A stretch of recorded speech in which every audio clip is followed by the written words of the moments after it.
Hi, I'm Wayne and welcome to Goals by the Numbers. Let's just get straight into it. So, Liverpool. After 4 draws and their loss to Bournemouth, Liverpool welcomed Newcastle to Anfield, a Newcastle team that hadn't won in 2 previous matches. In a match where Newcastle were having just about most of the momentum, they managed to take the lead with Anthony Gordon scoring a low drive in the 36th minute. So, at this point, we are all thinking, I guess, you would have thought that it was going to be a long day for Liverpool and their fans, but this is where Hugo Ekiteke stepped in and decided he was going to resolve this problem. TK replied with 2 goals in 3 minutes. The first being one where Florian Wirtz danced past 3 Newcastle players in the box, squared the ball to Ekiteke, who kind of lunged forward and poked the ball home past Nick Pope. And then, for his second goal, the ball was played down the channel. Ekiteke latched onto it with Thiaw in pursuit. Now, Thiaw never really got close enough to make a sensible, decent or sustained challenge. So Ekiteke went from a slow dribble, in effect used a turn of pace, and that was enough to create space for him to prod home another finish. So at that point, watching the match, I guess we all would have been asking the same question. Why did Thiaw leave Ekiteke with so much space? Maybe he was afraid of being run past, but his positioning was good. Ekiteke wasn't that far out of line with the box, so a challenge would have been a fair assumption, at least from my point of view. To take a more detailed look at Ekiteke, going into this match, in just under 14 matches of playing time, Ekiteke had amassed 8 goals and 2 assists, so 10 goal contributions. That leaves him with a goals per 90 minutes of 0.57, which means he is expected to score roughly 1 goal in every 1.5 to 2 matches, definitely putting him in the top tier of strikers. But how does that compare to others in the league? Well, top of the goal scoring charts before this weekend's matches were Erling Haaland and Igor Thiago. Haaland is sitting on 0.94 goals per 90 minutes, having played just over 21 matches of match time. This is a goal every 96 minutes, by the way, while Thiago is on 0.88, having also played just over 21 matches. To be specific, Haaland is 21.3 minutes of match time, with Thiago 21.5, so very, very close in actual playing time. Something to note, though, is that Haaland and Thiago have scored around half of the goals that their team has scored this season. Okay. In Manchester City, it's more than half, or less than half from Haaland to the rest of the team, but you get the point. And on that point, if Ekiteke were to become the focal point for Liverpool, Wirtz become more consistent, how many more goals could he score? This is the question. You have 2 teams, Manchester City and Brentford, where the main focal point of their attack is the striker, whereas Liverpool share out the goals among multiple players. Outside of Isak being injured and not being able to play, it is not inconceivable that you could have Salah, Gakpo, Wirtz and Ekiteke starting in an attack, or part of the 3 and then the 1 striker up top. Salah would want to score goals. Gakpo also would want to score goals, as would Ekiteke. But at Manchester City, what's the alternative? Haaland. They brought in Semenyo. But before him, it was literally just kind of Haaland. In his first 2 seasons at Frankfurt, his goals per 90 were 0.5 and 0.53. So 0.57 is on trend. But you would hope that a team with a high budget, a bigger team, that would also lend to the fact or the assumption of better players. So you'd think that number could increase.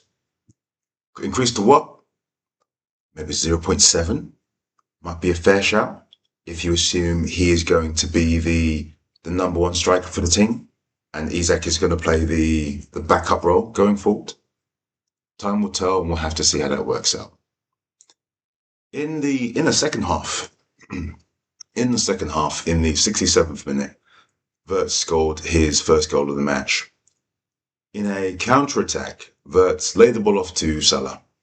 Salah looked to line up a shot on his left foot, but had noticed that Wirtz had lost the attention of Dan Burn and was just standing on the edge of the box.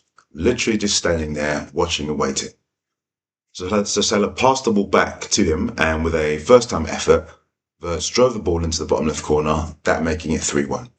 And at that point, you'd have to have assumed, as a contest, the match is now over. Newcastle, and with their away form, they're not going to come back from 2 goals down.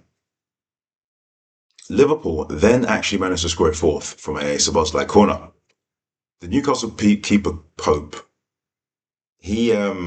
corner came in, he jumped and leapt for the ball, or rose to clear the ball, but dropped it at 2 or 3 yards in front of him, but still in the box.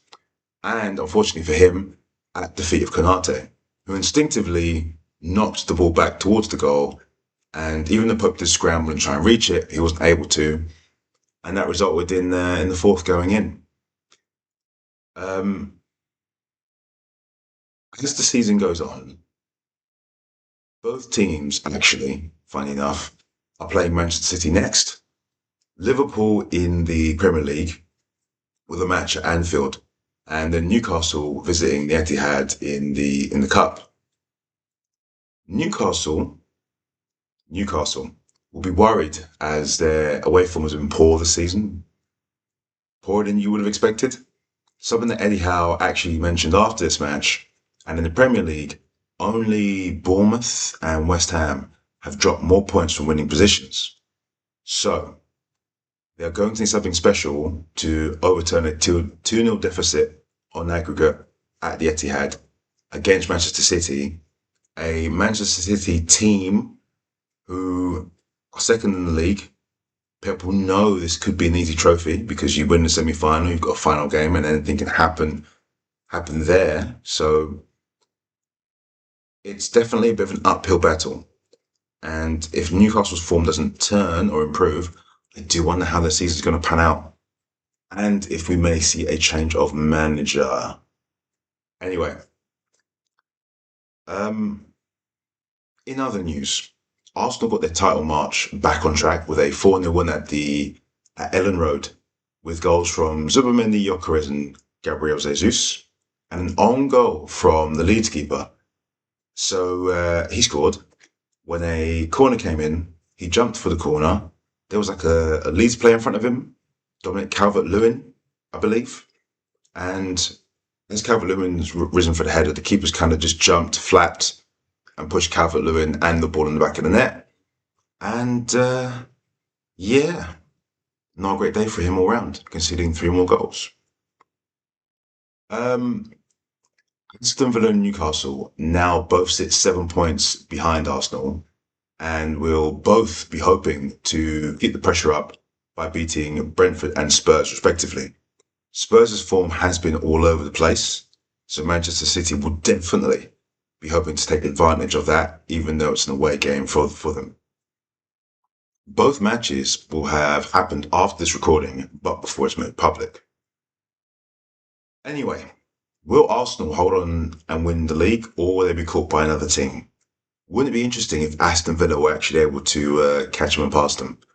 And we have a scenario where Unai Emery wins the league of Aston Villa, but yet he wasn't good enough for Arsenal, they didn't like his football, and then Arsenal spent hundreds of millions and actually signing good players.